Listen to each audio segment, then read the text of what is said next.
This is Dolynny TV, ladies and gentlemen, in an absolutely incredible, stunning game. Unfortunately, it's just a single snap tonight, a 2-1 defeat against the Boston Bruins at home, but I'm sorry, ladies and gentlemen. Before we begin, anybody that's going to sit here and say the Oilers should have won this game, check yourself for a second and ask yourself before the game started what you were saying. All right, let's just hold ourselves a little bit to account here and say no way in heck did 99%, that's what I'll put, 99% of us think the Oilers stood as good of a chance as we had for 62 minutes of hockey tonight against the Boston Bruins. Not for a chance. You know what? This was not a 2-1 overtime game in which the Oilers get that necessary point to stay in first place, even if the Canucks win tonight. No matter what, none of us had that booked. I had 100 people in the live stream tonight. None of those 100. Actually, I'll tell you how many people I had overall on the live stream. The Oilers versus the Boston Bruins live stream, live on Dolynny TV. All 62 minutes of hockey and change with the pregame amble. How about 1,210 people coming on by? Nobody, for a second before the puck was dropped, had this game as a winnable game, 100% out of 100 for the Oilers. So, a 2-1 overtime finish for the Bruins, in which, you know what, end of the day, we get that point.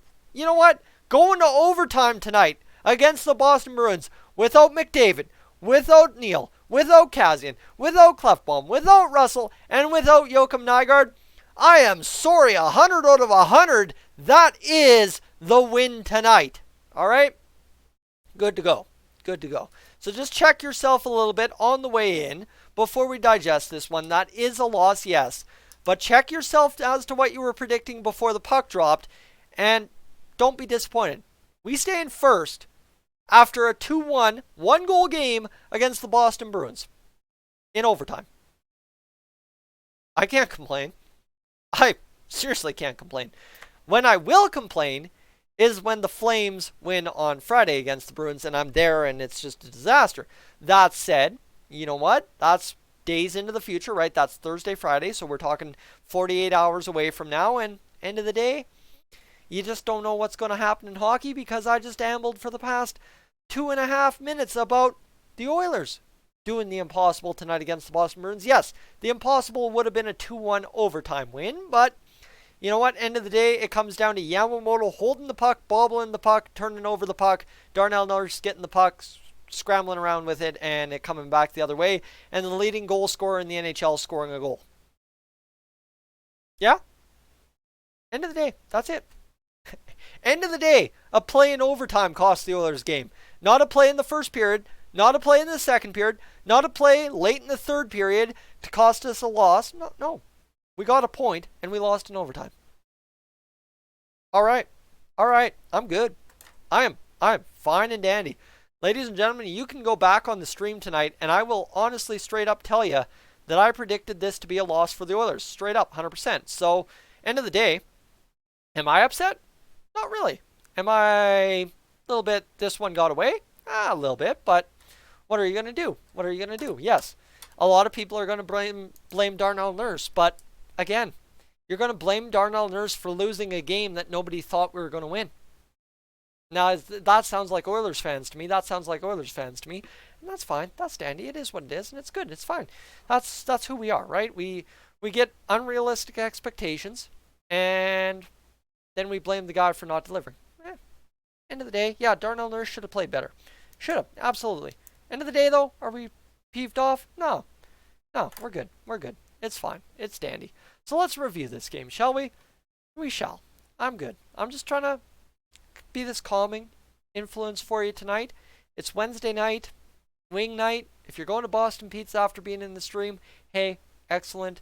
Hope you have a great night. Hopefully, you're not going to Boston Pizza. Boston Pizza, leave that for Saturday night, Hockey Night in Canada, and all their promos. Go to your local bar, your local restaurant, have wing night, enjoy. Stars of the game, Mike Smith, 2 goals against, 28 saves, a .933 save percentage. Mike Smith did not lose this hockey game. Mike Smith could not come up with the Sebastian Aho save from the other night. What are you going to do? Can't get that save all the time in overtime. So end of the day, what are we going to do? Ethan Bear, your second star of the game, played 19 minutes, an assist, and, well, end of the day, a -1. That first goal, yeah, brutal, but, yeah. One goal didn't cost us. Yeah, sure, it did in overtime, but no matter what, one goal costs the team one way or another in overtime, right? Pasternak, 1 goal and an assist, a +2, 18 minutes and 19 seconds. Now, there's the thing. Think about this. The entire, well, yeah, you know, David Krejci was out there and Torrey Krug was out there to get the secondary assists on David Pasternak's 43rd game-winning goal of the season, or 43rd of the season game-winning goal for this one. Pasternak, Marchand, Bergeron combined for 4 of 6 points tonight. End of the day, we're without our top line, and the Bruins' top line won them the hockey game. Okay, I'm good. Sam Gagner, however, tied this game 3 minutes and 42 seconds into the the third period. The first goal was scored by Bergeron in the first period. You can argue what you want on that play again. Team played too great to rule up mistakes in the first period. That's the reason we lost. Bear, Nugent Hopkins get the assist. That's another goal for Gagner, which feels good. The more he gets down the stretch, the better off we are. And Ethan Bear getting an assist on the power play. That's fantastic. Of course, Gagner was out there on the power play, and we got a second unit power play goal. That's nice to see. Nuge with his 30th assist of the year. That's fantastic. He keeps racking up points. Pasternak from Krug and Krejci. That wins the game in overtime. Bruins 31 shots. Oilers 29 shots. Hits 22 apiece. Face-offs, the Oilers won them on 55 draws, 34-21. The penalty minutes, 12-12 apiece, 15-13 the giveaways for the Oilers. So yeah, giveaways were a part of the game. And takeaways, 8-7. So the Oilers technically ±1 on giveaways to takeaways. Now, block shots, 17-12. And the Bruins, well, you know what? They were 0 for 7 on the power play. So penalty minutes, I know we're all messed up because it's just the math that Sportsnet uses at the post game. I pardon for that. It's just I'm stuck with Sportsnet. The Oilers 1 for 6 on the power play, but I mean our power play had a chance with 2.5 minutes remaining in the hockey game. You want to point the finger at Darnell Nurse. You want to point the finger at this guy, that guy for losing us the hockey game. I think at the end of the day, point the finger at the power play for not being as lethal. And again, you talk about the power play not being as lethal. Point to Connor McDavid not being in the lineup. Against the Boston Bruins, 2-1 in overtime, I'm good. Now, normally, I would tell you a whole bunch of other things about Mike Smith, but tonight, I gotta tell you about the Oilers' penalty kill. The Oilers' penalty kill killed 1, 2, 3, 4, 5, just an insane amount of penalties. Absolutely. They had 4 penalties after, they had 4 penalties after the second period, added 2 more in the third.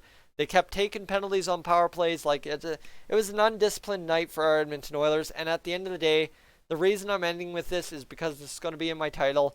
The Oilers killed it on the penalty kill. They absolutely murdered the Bruins on the penalty kill. They did a good job shutting it down. I mean, the top guys are good, but the penalty killers were better.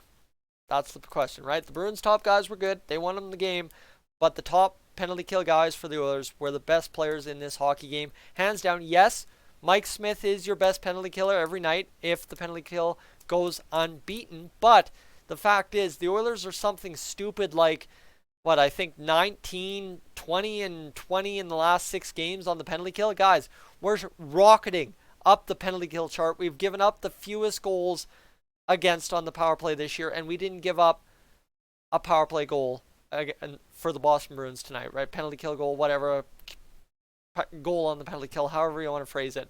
I'm still a little shell-shocked that we had 100 people in live stream at one point tonight, but ladies and gentlemen, end of the day, there's way too much positive to take away from this game and then to bag on Darnell Nurse, Ethan Bear for those 2 goals against, or Kyler Yamamoto. End of the day, fantastic effort. I got nothing to say negative. This is exactly what you want to see with Connor McDavid, the entire top line, our top defenseman, and, of course, Chris Russell and Joakim Nygard out of lineup. Guys, end of the day, this is a massive, massive W in the Edmonton Oilers column. Ladies and gentlemen, she's a 2-1 overtime loss that ends up being the biggest win this Oilers team has gotten this month.